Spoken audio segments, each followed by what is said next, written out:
Laudetur Jesus Christus. Vatican and World News.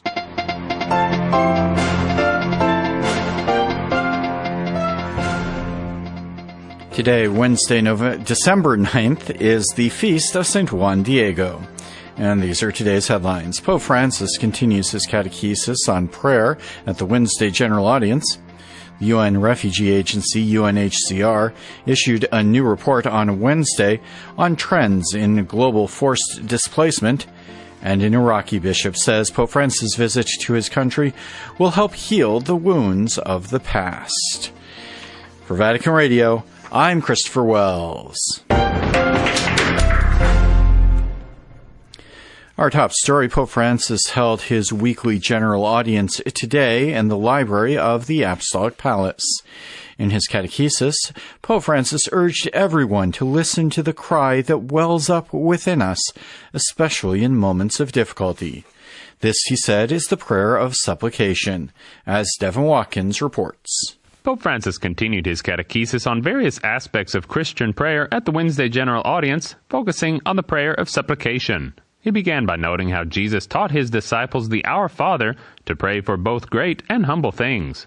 In the Lord's Prayer, we implore God for the highest gifts, yet with the same prayer we also ask for simple items, our daily bread, which the Pope said indicates health, home, work, and also the Eucharist necessary for life in Christ.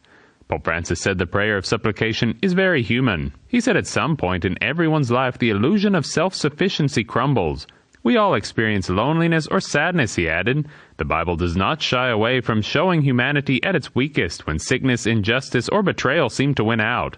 A volte sembra che tutto crolli, che la vita vissuta finora sia stata vana. At times it seems that everything collapses, he said, that the life lived so far has been in vain. In these seemingly hopeless situations there is only one way out, the cry, the prayer, Lord help me. Prayer, he said, can open up a sliver of light in the densest darkness. Pope Francis urged Christians not to feel ashamed when we feel the need to pray in our moments of darkness, though we should also learn to pray in times of happiness as well. Non soffochiamo la supplica che sorge in noi spontanea. We must not suffocate the supplication that rises up in us spontaneously, he said. Prayer of petition goes in step with acceptance of our limit and our nature as creatures. Prayer, added the Pope, presents itself to everyone as a cry from the depths, even if we seek to suppress it. Finally, Pope Francis assured everyone that God will respond, as the Bible makes abundantly clear. Anche le nostre domande balbettate, quelle che rimaste nel fondo del cuore. Even our stammering questions, even those that remain in the depths of our heart, he said, the Father hears them and wishes to give us the Holy Spirit, which inspires every prayer and transforms everything. Our task, he concluded, is to wait patiently for God's response to our prayer of supplication. I'm Devin Watkins. In world news, it's emerged that troops from Ethiopia's security forces shot at and held UN staffers as they tried to reach the Tigray region over the weekend. Nathan Morley has the latest from Ethiopia. It's understood that the United Nations is now in urgent consultation with Ethiopia's government after reports that a UN team was shot at and briefly detained. The UN staff were attempting to access a refugee camp over the weekend in the Tigray region. A spokesman for the Ethiopian government said that UN staffers broke 2 checkpoints and were attempting to pass a third when they were fired upon and detained. No injuries were reported and the staffers have been released. The incident occurred following last week's deal between the UN and Ethiopia's government allowing humanitarian access to Tigray. Over the last few weeks, thousands of people have died and more than 40,000 refugees have fled to neighbouring Sudan. Relief agencies, including the UNHCR, have expressed concern at the lack of fuel, food and medicines in the region. To make matters worse, the World Health Organization said there is an expected worsening of the COVID-19 pandemic in the region. The main military operations in Tigray were for the most part completed last week, with the country's army chief saying that government forces controlled the regional capital Mekelle. For weeks, the Prime Minister, Abiy Ahmed, had vowed his military would bring an end to fighting in the region and remove its leadership, which his government regards as illegal. In a separate development, the UN Secretary-General Antonio Guterres said earlier this week that it was now essential to quickly restore the rule of law in the northern Tigray region. region. For Vatican News, this is Nathan Morley reporting. Elsewhere, the UN refugee agency UNHCR issued a new report Wednesday on trends in global forced displacement. The findings show that some of the measures to curb the spread of COVID-19 have made it harder for refugees to reach safety. Lydia O'Kane tells us more. The year 2020 has been a year like no other, mainly because of the havoc wrought by the COVID-19 pandemic. But it is also a year that has seen 80 million people forced from their homes, and that is not even the full picture for 2020. According to a new report by the UN refugee agency UNHCR, this total includes 45.7 million internally displaced people, or IDPs, 29.6 million refugees and others forcibly displaced outside their country, and 4.2 million asylum seekers. It also says that despite the UN Secretary-General's urgent appeal in March for a global ceasefire, while the world fights the pandemic, conflicts and persecution, violence in Syria, the Democratic Republic of Congo, Mozambique, Somalia and Yemen continue to drive new displacements in the first half of 2020. Added to that long list are significant new displacements registered across Africa's Central Sahel region, as civilians are subjected to brutal violence, including rape and executions. Speaking about these latest grim numbers, the UN High Commissioner for Refugees, Filippo Grandi, says with forced displacement doubling in the last decade, the international community is failing to safeguard peace. We are now surpassing another bleak milestone that will continue to grow unless world leaders stop wars. The global public health emergency this year also presented added challenges for the forcibly displaced and stateless. The findings show that some of the measures to curb the spread of COVID-19 made it harder for refugees to reach safety. The UN Refugee Agency stresses that fewer durable solutions were found for the displaced in 2020 compared to the same period in previous years.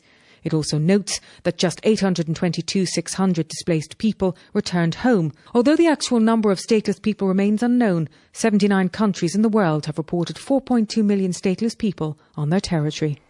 I'm Lydia O'Kane.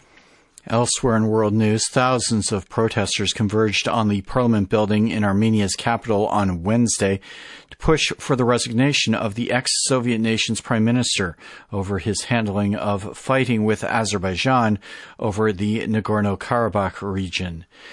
Nikol Pashinyan's opponents are angry at a peace deal that ended 6 weeks of fighting over the separatist region, but saw Azerbaijan take over wide areas that had been controlled by Armenian forces for more than a quarter century.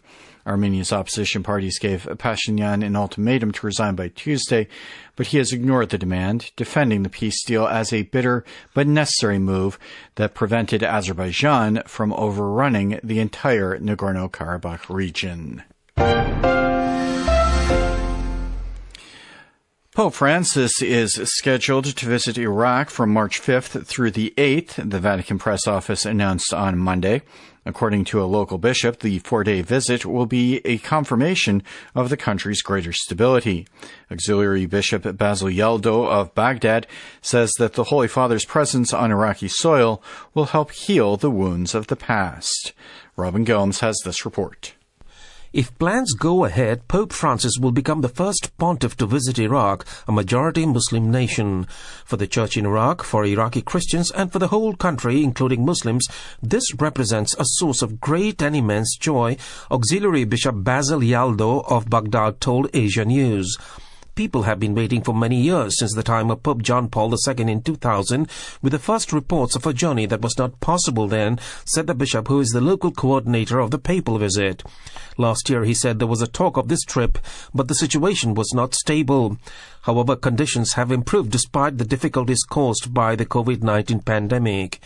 The bishop, who is one of the two auxiliary bishops of Chaldean Patriarch Cardinal Luis Rafael Sacco, will oversee the Pope's 4-day visit that will cover 4 Iraqi provinces.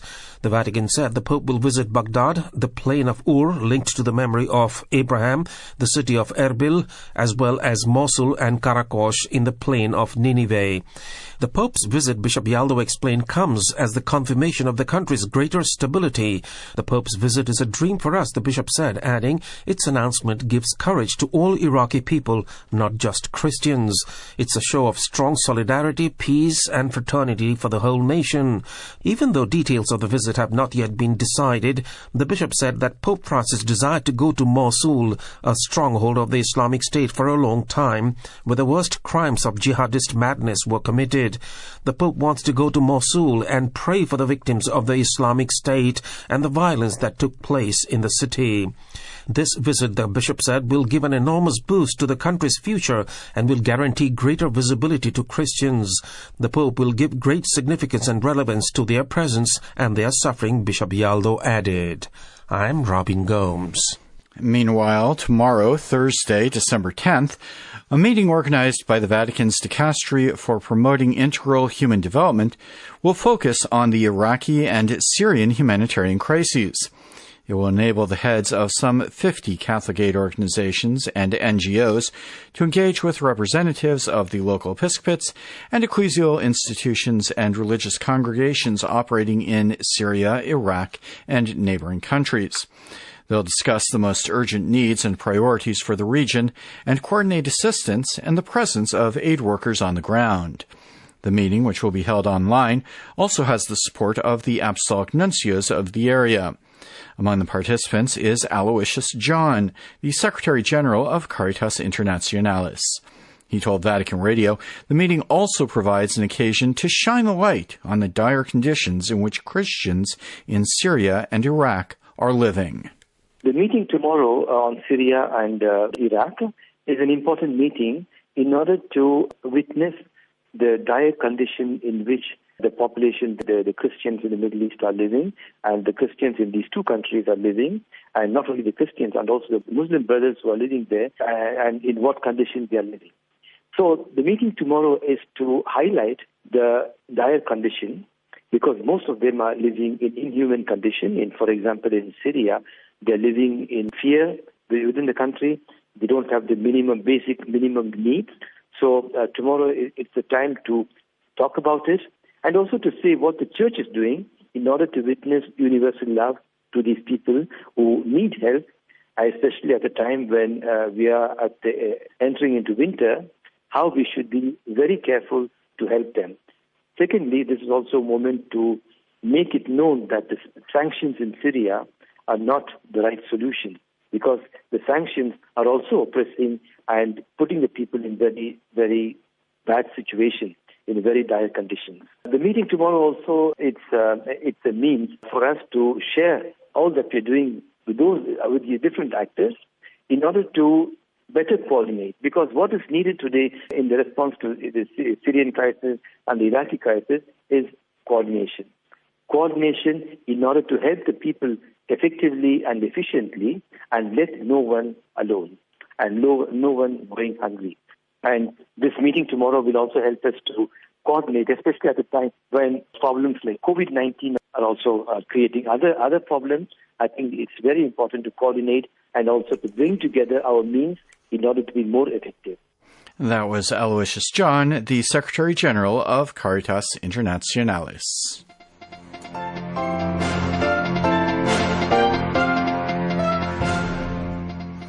And that brings us to the end of this edition of Vatican and World News. For more on these and other stories, and to hear this broadcast as a podcast, you can visit our web portal at www.vaticannews.va. Many thanks this afternoon go to our producers and sound engineers in studio. In the Vatican, I'm Christopher Wells.